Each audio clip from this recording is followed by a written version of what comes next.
नमस्कार नमस्कार। मेरा नाम है राजीव कुमार बजाज और मेरे साथ एज यूजुअल या मैं इनके साथ हूं एडवोकेट प्रदीप नाम्बियार। एडवोकेट प्रदीप नाम्बियार जी और मैं इस वक्त हैं नेशन नाउ पर और आज हम बात करेंगे एक बड़े ही इस किस्म के विषय के बारे में जो काफी दर्दनाक है। क्या है कि पिछले कई सालों से हम लोगों ने देखा है, जब भी हिंदुओं की बात आती है, हिंदुत्व की बात आती है, हिंदुस्तान की बात आती है, तो एक पर्टिकुलर लॉबी है हिंदुस्तान में जो किसी भी तरीके से हिंदुओं को नीचा दिखाना चाहती है, कभी हिंदुत्व के बहाने से, कभी किसी और चीज के बहाने से। और हाल ही में इसमें बड़े दुख के साथ मुझे कहना पड़ता है, क्योंकि मेरे बड़े अच्छे मित्र हैं ये, सलमान खुर्शीद साहब ने वो एक जो फौज है जो बार बार हिंदुओं को नीचा दिखाती है, उनकी फहरिस्त में वो भी जुड़ गए हैं। अचंभे की बात यह है, हैरानगी की बात यह है कि इतने पढ़े लिखे आदमी, इतने ज्ञानी ध्यानी शख्स ये कह रहे हैं कि हिंदुत्व बिल्कुल आइसिस यानी इस्लामिक स्टेट या बोको हराम की तरह है। बोको हराम जो नाइजीरिया में बहुत एक्टिव है, अफ्रीका में बहुत एक्टिव है, और वो उनकी स्पेशलिटी है लोगों का गला काटना, लोगों को किडनैप करके लेके जाना, इस्लाम के नाम पे ना जाने क्या क्या करना, स्लेव मार्केट एस्टैब्लिश करना, गुलामों की मार्केट एस्टैब्लिश करना, जहाँ पे लोगों को बेचना और ख़रीदना। वो कहते हैं कि इस्लामिक टाइम में होता था, हम इसको दोबारा करेंगे। इस किस्म की चीज़ बड़े दुख के साथ कहना पड़ता है कि एक क्या हो गया है लोगों को। पहले हमारे दिग्विजय सिंह साहब, आदरणीय पी चिदम्बरम साहब, आदरणीय मणिशंकर अय्यर साहब, कभी कोई सैफरन टेरर की बात कर रहा है। हिंदू टेरर, हिंदू आतंकवाद? कौन सा हिंदू आतंकवाद? हिंदू जहां पर मारे गए, और अगर आप हिस्ट्री की बात करें, इतिहास की बात करें, तो अगर आप शुरू से लेकर के आज तक देखें, हिंदुओं ने कौन से मुल्क के ऊपर हमला किया है ये बताएं। हमेशा हिंदुस्तान पर हमला हुआ है, हमेशा हिंदू मारा गया है, हमेशा यहाँ का रहने वाला मारा गया है, काटा गया है, यहाँ के लोगों के साथ बलात्कार हुआ है, लूटपाट हुई है, और फिर भी ये कहा जाता है कि हिंदू आतंकवादी है। मैं ये जानना चाहता हूं, बकरे से कहा जा रहा है कि तेरी जान इतनी जल्दी क्यों नहीं गई, कर रहा क्यों रहा है? क्योंकि हिंदू जब चिल्लाता है ये कह दिया जाता है अरे तू आतंकवादी है। आप समझ रहे हैं? कसाई की तलवार जो है, कसाई की का जो परसा है, उसको काटने के लिए चाकू जो है उसकी गर्दन पे है बेचारे की बकरे की, और क्योंकि बकरा बेचारा चिल्ला रहा है ये कहा जा रहा है तू आतंकवादी है। बकरे से कहा जा रहा है, लेकिन अब हिंदू बकरा नहीं रहा है। माफ कीजिएगा। जहां तक हिंदू का सवाल है, now Hindus have began to assert themselves. हिंदुओं ने, प्रदीप जी, अब ये कहना शुरू कर दिया है, गर्व से कहो हम हिंदू हैं। और जब ये कहा जाता है तो यही लिबरल लॉबी जो है ये कहती है कि ये कम्युनल हैं, सांप्रदायिक हैं, बीजेपी वाले हैं, संघी हैं, खाकी चड्डी वाले हैं। I would rather be a khaki chaddi than be in your ranks. Pradeep ji. Sir, exactly what you saying. आज के तारीख में लिबरल जो एक ग्रुप बना हुआ है उसका कोई स्टेटस है ना, कोई वॉइस है ना, कोई स्टैंडिंग है आज की सोसाइटी में। आज की सोसाइटी में बटा हुआ अभी right from when Advani was trying to espouse the cause of Hinduism. आप देखो कि तभी उनका कहना था कि हिंदुओं के बाद यहाँ पर कहना मीन्स फंडामेंटलिज्म है। आप टेम्पल्स रिनोवेट करने वाली बात है, जो पुराने टेम्पल जो अटैक किया उसको आप बनाने वाली बात करोगे, यू आर अ फंडामेंटलिस्ट। अगर नहीं करोगे तो देन यू आर सेक्युलर। तो ये secularism is only if you are not talking about Hinduism. And why should not be, if you're not talking about the rights of Hindu. Rights of Hinduism. जहां भी आपने बोला कि श्री राम का जहाँ भी स्थापना है, श्री राम का कुछ टेम्पल्स है, कुछ पुरानी ये साइट्स है, उसको रिवाइव करें तो हो गए फंडामेंटलिज्म की बात। Why is it term? जब भी हिंदुत्व बोला, I remember when Ram Jethmalani when he was alive always espousing the cause कि यहाँ पर सबसे बड़ा गुनाह है हिंदुत्व के बारे में बात करना। You talk about Hindutva and you are treated as a fundamentalist. Why can't we talk about Hindus and be secular? What is the paribhasha what is the marks of being a fundamentalist in Hindu? Why can't, as when Somnath temple was built, Somnath का मंदिर जब बना था sir, where was the dispute? एक बार एक सरकार, एक स्टेट तय कर लेता है कि this particular thing is an old heritage site या पुराना हिस्टोरिकल वैल्यू है, हिंदू के आस्था से जुड़ी है, why should be a debate about it? आपको बनाना है राम जन्मभूमि, बनाना है, कृष्ण जन्मभूमि इतिहास है, you have to make it, the state has to take a decision, yes बनाना है। इसमें सेक्युलरिज्म कहा गया, फंडामेंटलिज्म क्या आ गया? यानी हिंदुत्व के मॉन्यूमेंट्स बनाना, हिंदू टेम्पल्स बनाना, हिंदुत्व की बात को फैलाना, हिंदुत्व की जो जितने वेद पुराण की बात का अगर किधर एस्पाउस कर रहा है तो आप फंडामेंटलिस्ट हो गए। Why can't we have a rational that yes we are secular, but at the same time this old heritage of India will be preserved, the old monuments of India will be preserved, the whole structures of India will be preserved, which is identified with Indian history, will be preserved, and you have to be called a secular. Secularism is a part of espousing that particular cause. आप हिंदुत्व की बात नहीं करोगे तो आप fundamentalist होना। I mean, things are changing, people are, the whole thing, अगर अडवाणी जी के जो राइज थे, रथ यात्रा, राम राज्य, जब महात्मा गांधी ने कहा कि Ram Rajya establish, nobody talked about it because Ram Rajya include secularism. Advani took the Rath Yatra successfully, लोगों के मन में वो सेंटिमेंट्स बिल्डअप कर दिया कि भाई यू आर स्टेइंग हियर, आपको हिंदुत्व महसूस करना, हिंदुत्व के बारे में बोलना, आपको you should not be feel inferior about it, you should be proud of it. Then the slogan, लोगों के दिल से वो स्लोगन जागृत हो गया कि गर्व से कहो हम हिंदू हैं। एंड व्हाट इज रॉन्ग, अगर एक हिंदू कहता कि मैं हिंदू हूं तो उसमें फंडामेंटलिज्म कहां आ गया? दुरुस्त बात है प्रदीप जी। व्हाई प्रदीप जी, यहां पर सबसे बड़ी बात यह है जो आपने अडवाणी जी की बात करी, मैं सिर्फ अडवाणी जी की बात नहीं कर रहा। हाँ, अडवाणी जी का जो राइज हुआ पॉलिटिक्स में, राजनीति में, जिस प्रकार वो आगे चल करके बढ़े, और उसके बाद एक विश्व हिंदू परिषद, बजरंग दल और बाकी जो संघ परिवार के साथ जोड़ा जाता है, वो कहा जाता है, अगर उसको आप परे भी रखें, ये फैक्ट है, कृष्ण जन्मस्थान को तोड़ा गया, कृष्ण जन्मस्थान को टेक ओवर किया गया। जहां पर कृष्ण जन्मस्थान था, यानी कृष्ण जन्मभूमि जहां पर थी, वहां पर आज ईदगाह है।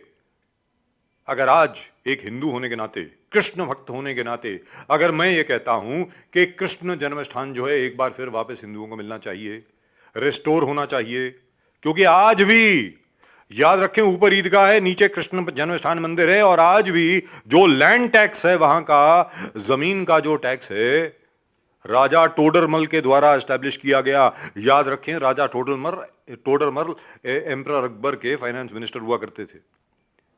आज भी वो मंदिर का जो मैनेजमेंट है, मंदिर की जो मैनेजमेंट है, कृष्ण जन्मस्थान प्रतिष्ठान जो है वो देता है, यानी जमीन मंदिर की है। दूसरा, काशी विश्वनाथ मंदिर, शिव का मंदिर बनारस में, वहां पर ज्ञान व्यापी मस्जिद बना दी गई है। आज अगर बड़े रिस्पेक्टफुली, आदर से, सत्कार से, सम्मान से यह कहा जा रहा है कि भाई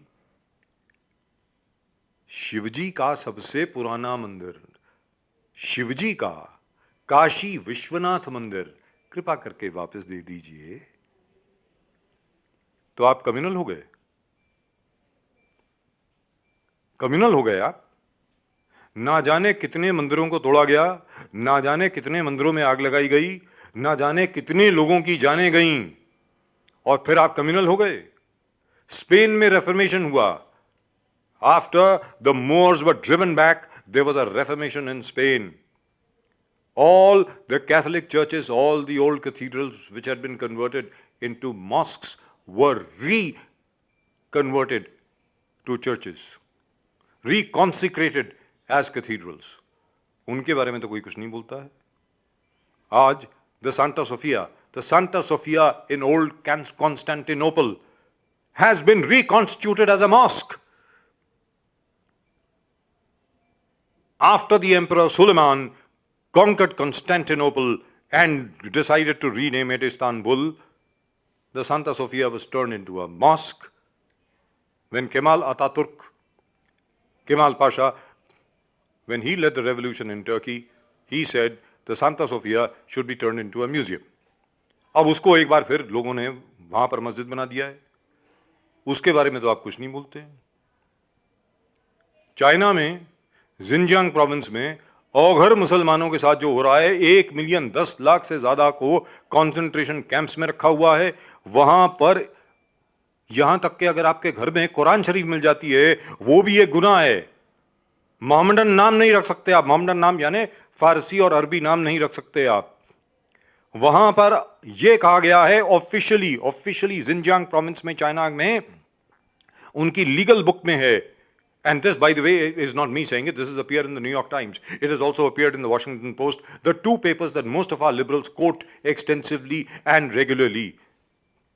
It says Islam is a disease. That's what the Chinese say. हमने तो आज तक कभी नहीं देखा कि यहां पर कभी भी, आपने देखा प्रदीप जी, कि कभी भी चाइनीज एम्बेसी के सामने या चाइना के डेलीगेशन के सामने आज तक कभी कोई डेमोन्स्ट्रेशन हुई हो। लेकिन वही लिबरल लॉबी, जब यहां पे हिंदुओं की बात आती है, यह कहा जाता है कि टीपू सुल्तान द्वारा इतने ज्यादा मंदिरों को तोड़ा गया। टीपू सुल्तान ने मंदिर बनाए, मानते हैं बनाए। टीपू सुल्तान ने गिरजाघरों में भी पैसा दिया, लेकिन मंदिर भी तोड़े। उस वक्त जो हुआ सो हुआ। लेकिन आज की तारीख में जो शिव मंदिर तोड़े गए मलाबार कोस्ट के ऊपर, उनकी रेस्टोरेशन की बात आती है तो यह कहा जाता है कि यह संघीय है। क्यों संघीय भाई? मैं हिंदुस्तानी हूं और हिंदुस्तान में मेजॉरिटी हिंदुओं की है। अगर आज की तारीख में हिंदुओं को यह लगेगा कि हमारे साथ नाइंसाफी हो रही है तो बहुत गलत हो जाएगा। हम चाहते हैं, मैं चाहता हूं, और मैं ये बार बार बोल रहा हूं और अभी से नहीं बोल रहा हूं, मैं ये 1985 से बोल रहा हूं। काशी विश्वनाथ, कृष्ण जन्मस्थान, राम जन्मभूमि। अभी राम जन्मभूमि तो बन रही है, बहुत ही जल्द बाकी दोनों मंदिर भी हिंदुओं के हाथ में होंगे और वहां पे आलीशान मंदिर बनेंगे। और मैं तो ये अपील करूंगा अपने मुसलमान भाइयों से कि आप भी उसमें हाथ बटाएं। Pradeep ji. Exactly, sir. I mean, secularism has to be in tangent with the sentiments of the majority community. That's right. Majority community के sentiments को आपको रखना ही पड़ेगा। आप उसको fundamentalist नहीं बोल सकते। It's a part of being secular. Taking into consideration one of the pillars of the majority community is secularism. 500 से ज्यादा टेम्पल जो टीपू सुल्तान ने तोड़ दिए और मस्जिद बनाए, अगर उसको रिस्टोर करे तो फंडामेंटलिस्ट कैसे हो गया? You are balancing something of the past. उस बैलेंसिंग करने में, उस सेंटिमेंट्स में, उस वैल्यूज को वापस लाने में फंडामेंटलिज्म का भू कहां पर है? अगर उत्तर प्रदेश, बिहार और पूरे नॉर्थ इंडिया में करीबन 1000-2000 टेम्पल्स के ज्यादा अलग अलग एरियाज में तोड़े गए, तो रेस्टोरेशन ऑफ द टेम्पल्स अगर लोकल बॉडी साथ में मिलकर करते हैं तो फंडामेंटलिज्म कहां हो गया? You are doing something that was done in the past, a wrong done in the past is rectified. उसमें fundamentalism कहाँ आ गया? In fact, it's a restoration of national pride. Of national pride. You have to link with that national pride. और मैं कहूँ sir, things are changing. 70% से जो 70% से 80% के जो majority sentiments के आज के तारीख में एक growing polarization है कि the mistakes of the past have to be undone. You have to protect, enrich, value the cultural, जो हमारे पुराने कल्चरल है, वैल्यू है, एथिक्स है, उस चीज को आपको बरकरार रखना पड़ेगा। And this government moving the right direction. आप यूपी में जिस प्रकार से काम चल रहा है, राम जन्मभूमि, आपने कृष्ण जन्मभूमि की बात की है, आपने काशी विश्वनाथ की बात की है, ऐसे हजारों टेम्पल को रिस्टोर करने में that is the fundamental duty I believe of the government of the day. You have to preserve the sentiments of the majority. Why should us Hindutva को जो मानने वाले हैं, फॉलो करने वाले हैं, वो अपने आप को इंफीरियर क्यों कहे? आज अगर कोई हिंदू कहता कि हमें गर्व से कहो हम हिंदू हैं, तो how is he fundamentalist? He is being proud of his own religion. तो अपना रिलीजन का प्राउड नहीं होना चाहिए। तो इस सेंटिमेंट्स को रखने की जरूरत है। What started by Sardar Patel, restoration of Somnath temple, what started with Advani ji's Rath Yatra, restoring the pride of Hindutva, and Modi ji एक चीज है, बिना बोले बयान, एक्शन में हर चीज बयान हो जाता है। आई डोंट थिंक पूरे इलेक्शन रैली राइट फ्रॉम 2014 या 2000 कभी हिंदुत्व एज एन एजेंडा उन्होंने इस्तेमाल किए, बट उनके चाल चरित्र में और चेहरे पर हिंदुत्व लिखा हुआ है। एंड लोग डेवलपमेंट को भी वोट कर रहे हैं और हिंदुत्व को भी वोट कर रहे हैं। आज के तारीख में अलग अलग द ब्रिज अक्रॉस रामेश्वरम हो, you talk about Tipu Sultan destroyed temples, and there are so many valuables going across the South India. Hampi hai, the whole rich tradition of Hinduism that is still, in a very dilapidated manner usko rakhe, उस चीज को preserve करना पड़ेगा, उसको revive करना पड़ेगा, एक movement चलना पड़ेगा, and that is a part of secularism, the values of secularism. Secularism का एक पिलर है कि मेजॉरिटी सेंटिमेंट्स को आपको अपहोल्ड करना पड़ेगा, प्रोटेक्ट करना पड़ेगा. You should allow the sentiments to prosper. Absolutely. That is And the fact remains, Hinduism यानी हिंदू धर्म जो है अनोखा, एक अनोखा धर्म है पूरी दुनिया में. सिखिज्म के साथ अगर आप उसको इंक्लूड करें, एक हिंदू हो गए और एक सिख हो गए, जो ये कहते हैं कि पूरी दुनिया में जितने भी धर्म हैं वो सब सच है. आपका अल्लाह भी ठीक है, हमारा भगवान भी ठीक है, वाहिगुरु भी ठीक है, यहूदियों का याहवे भी ठीक है. हर कोई रिलीजन जो है वो बिल्कुल सत्य है. इस सत्यता पर, इस सत्य पर हिंदुइज्म हिंदुत्व की नींव है. As Swami Vivekananda said, the Hindu is the only person in the world who believes that all religions are true. Everything is true. As Lord Krishna says in the Bhagavad Gita, whosoever you pray to, finally your prayers are going to come to me. Whichever deity you pray to. That's it. That's what we believe in. However, our ability to accommodate, our ability not to go for a confrontation, our ability to understand you, should not be taken as a sign of weakness. ये कमजोरी नहीं है, ये strength है. Hinduism की strength है, हिंदुस्तानियों की strength है. ये याद रखें. यहां पर जो बड़े प्यार से अभी तक बात हो रही है, प्यार से ही रहनी चाहिए, सम्मान से, डेमोक्रेटिक तरीके से, कानून द्वारा. मुझे ऐसा लगता है जल्द से जल्द कृष्ण जन्मस्थान और काशी विश्वनाथ भी जल्दी रिस्टोर होना चाहिए, बनना चाहिए. और राम जन्मभूमि की जो अभी प्लान चल रही है उसके बारे में हम लोग बाद में बात करेंगे कि किस प्रकार उसकी तुलना वेटिकन सिटी से की जाए, वगैरह वगैरह वगैरह. आसपास के एरिया को किस तरीके से डेवलप करना है, क्या नहीं करना, उसके बारे में हम लोग बाद में बात करेंगे. लेकिन फिलहाल क्योंकि हमारे मित्र सलमान खुर्शीद साहब ने ऐसी घिनौनी बात कह दी, ऐसी खतरनाक बात कह दी, डिस्टर्बिंग बात कह दी, इसकी वजह से आज ये प्रोग्राम करना पड़ा. हाँ, एक और अच्छी खबर है, बड़ी अच्छी खबर है. 100 बरस पहले, आज से 100 बरस पहले, मां अन्नपूर्णा देवी, मां पार्वती का रूप है अन्नपूर्णा देवी, अन्न की देवी, जो आपकी भूख मिटाती है, मां अन्नपूर्णा देवी की एक मूर्ति काशी विश्वनाथ मंदिर, ज्ञानव्यापी मस्जिद के बिल्कुल सामने एक छोटा सा मंदिर है, काशी विश्वनाथ मंदिर है, वो वहां से चोरी हो गई थी. वो कनाडा में मिली. अब उसको वापस हिंदुस्तान भेजा जा रहा है और उसकी पुनर्स्थापना एक बार फिर काशी विश्वनाथ मंदिर में होगी. मुझे ऐसा लगता है कि यह बहुत बड़ा अंदेशा है कि एक बार फिर काशी विश्वनाथ मंदिर वहां पर बनेगा. एक बार फिर जहां पर पुराना शिवलिंग था वहां पर एक बार फिर हर हर महादेव के जयकारे गूंजेंगे.